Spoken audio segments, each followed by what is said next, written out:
Welcome back. Still rubbing minds on Channels Television. We're talking about the presidential race in the U.S., the president-elect Donald Trump, the lessons to learn and how it affects us here in Africa. I do have Nelson and Jude. Now, Nelson, you're the executive chairman of the Committee of the Protection of the People's Mandate. The People's Mandate, what is that? It's a word, yes, but what does that actually mean? The People's Mandate is the expression of the people's, votes, which they exercise, on election day, as well as keeping elected or appointed public officials on their toes through constructive engagement. Now let's bring this home. Before the break, Jude, we're going to talk about this issue of lessons learned. Do we need to go through a cycle of learning in Nigeria, being that we've experienced this over and over again? In terms of voting, the People's Mandate, the mantra then was change, and the current president is here. We have 3 more years, 2019, next election. But do you think that when it comes to the People's Mandate, sometimes the people get it wrong? Talking about US and here in Nigeria. Even more so in the US, because they have this electoral college system where a certain number of a certain number of figures are allotted to a state based on their population. Now, if you look at the results that have come from the U.S., Donald Trump won the Electoral College, but Hillary Clinton won the popular votes. Now, if it was in Nigeria, Hillary Clinton would be president, but because of this Electoral College system, that's why Donald Trump is president now. And talking about learning, for us in Nigeria, I think I don't think we got it wrong by electing Muhammadu Buhari as president. He practically made nothing on the ground. There was not a solid foundation to build upon, and he's used the last 1 year they're about to put in place. But he's been a bit slow, and he's been a bit confused at times. But Nelson, do you agree with this? Well, I agree with the fact that you said President Muhammadu Buhari met a desolate office in place. He met a system in ruins, and but to say that maybe he's confused, I will disagree with that. Oh, maybe. Because sometimes why do you say so, Jude? Because sometimes it looks like they do not actually know what they're doing. Sometimes it looks like they're overwhelmed, for want of a better expression. But would you agree that there was a lot of chaos and mess on ground? Yes, there was quite a lot of chaos and mess when he assumed the reins, and there was no foundation. Sometimes presidents are lucky; they come in and there's a solid foundation to build upon. He met practically nothing. The treasury had been drained, everything had been stolen, and so to that extent, I want to give him some more time. But thus far, he hasn't really performed to the expectations of Nigeria. Nelson, the People's Mandate wanted our president in. Our president is in. What do you think might happen in 2019 if, for example, a president doesn't live up to expectation? Will the People's Mandate keep on changing until they find that right person, or would you encourage the people to just wait it out and let the due course take its way? Well, first and foremost, I will expect the people consciousness to be more awakened, and what come 2019, I want the people to go for a candidate and a party that has the pedigree and character in meeting up to the aspirations of the people.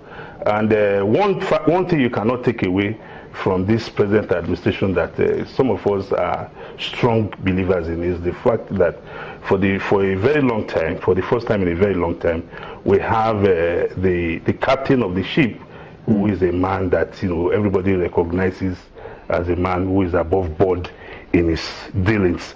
And sorry, I want to go biblical, and that is that even the Bible says truth exalts a nation, but sin is a reproach to anybody.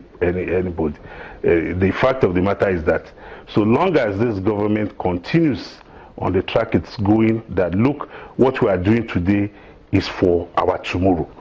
And the people and the government is able to communicate effectively to the people, I'm sure the mandate will still be renewed. Funny you mentioned the issue of voting for a candidate and a party.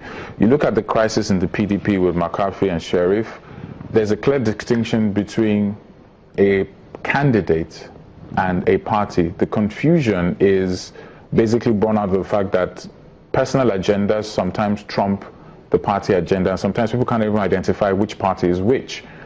When do you think that will be resolved in Nigeria, where the party stands for something? In America, we have the Republicans and the Democrats predominantly, and when you see a Democratic candidate, you know. When you say a Republican, you know. Their ethos, their value system, everything resonates that. But in Nigeria, you just have people who jump ship and jump camp, and you now have this faction in PDP. So where do you think that will be resolved? Well, I don't know, because I don't know tomorrow. But the truth of the matter is that even the parties themselves reflects the average Nigerian on the streets. Because I've been an observer for so many elections, and you go to the polling unit, you see able-bodied men and women come to the polling center and be looking for somebody to approach you, to promise you maybe a cup of rice, or maybe monetary inducement before you cast your ballot. So for me as a person, I feel pained. I feel dehumanized. That I ask myself, is it that when you were coming from your house, you never made up your mind? But this is you, Nelson. Yeah. You, to a large extent, you're educated. There's some people out there who do not have the luxury of watching news, following the trends. They just want to survive. Yes. And when that is an issue, to a large extent, you can't really rely on them to make the most educated choices. Yes. So how can one now go about that? And that seems to be a recurring issue with every election. Yes. Just try on the people who are not as informed to make that choice. Well, it's a collective responsibility on all of us, whether you in the media, the political parties, the social commentators, everybody, the religious bodies, it's a collective responsibility that we need to have a very, very informed, and educated citizenry, such that they will be able to make the best, decisions, to determine their political destiny. But that is not to rule out the fact that as human beings, we are also fallible. But we must admit that so long as you are making the informed decision, even if it turns the other way around, definitely within yourself, you'll be satisfied that, no, I've done what my conscience, dictated to me. Yeah, talking about conscience now, there's the issue of emotional voting. And the reason I'm saying this, I was discussing with a friend about this Trump-Hillary issue. And he basically broke down some issues. For example, the gay rights, the fact that the incumbent has encouraged that, the fact that the abortion issue, a lot of things that border on moral ethics have been encouraged, so to speak. And he's of the opinion that Trump coming in is a way to cleanse all of this, and the fact that, in his words, you cannot get away with it, as in indulging all of these things for 8 years. Somehow of the opinion that maybe that's why Trump also won. The moral decadence in America has degenerated in the eyes of some people, and they want to take that back. What role does emotions and religion and beliefs play in voting a candidate in? It plays, in fact, emotions and all these religious beliefs are what make up a man or a woman. And it plays a large role in taking decisions. Even when we make purchases, that is why even in marketing, they recognize impulsive buying.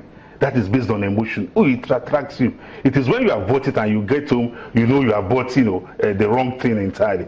So you cannot rule that out. But what we must always do at every point in time, is to encourage our people, to take time to be circumspect in their decision making, because this is not about a day's affair. It's about something that will last for maybe 4 years. And like I said, 24 hours alone is a long time in politics. Anything can happen. So at every point in time, we must always recognize the human feelings. That is the emotions, the sentiments, the religious beliefs, and all those other primordial sentiments. What about you, Jude? I mean, look at the composure between President Obama and Donald Trump in the White House when they had their first meeting, and apparently that was the first time they ever met. And immediately after that meeting, there were clips shown of what they said about each other. But in the midst of that chaos, there just seems to be something precedential about the way they comported themselves. Do you think this is the case here in Nigeria? And if it's not, why do you think so? Oh, in terms of the transition, smooth Yeah. transition. Well, we saw it in Nigeria when Jonathan. Not just even presidential transitions. I mean, party to party, at the governorship level, at any level of governance. I think it wasn't the case in the past, but we're getting there, and it looks like our politicians are becoming a bit more mature in terms of handing over to the other person. But then after that, you see them going to court to challenge the results and all of that. You know, Trump was saying that if he lost the election, he was going to go to court. It would have been the first time in America's history that would be happening. But thankfully, he won. And talking about being presidential, immediately after he won, you needed to have seen his posture and everything. He began to sound a bit different from the. Do you think he's being schooled? Yeah. Or do you think he just can't afford to shake or rock the boat at this junction? No, he looks to me like he was saying a lot of those things he won't carry them out.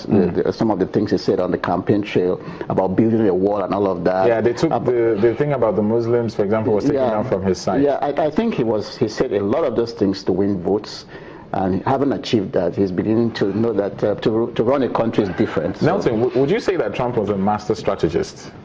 Definitely, because you realize that what has played out with the results of the election is that Trump campaign was addressed mainly to the people who cast their votes on the election day, and that is what has played out. That the man employed the strategy, and he has gotten the results. So that makes him a strategist. Okay, fair enough. Now, I'm going to put you two on the spot.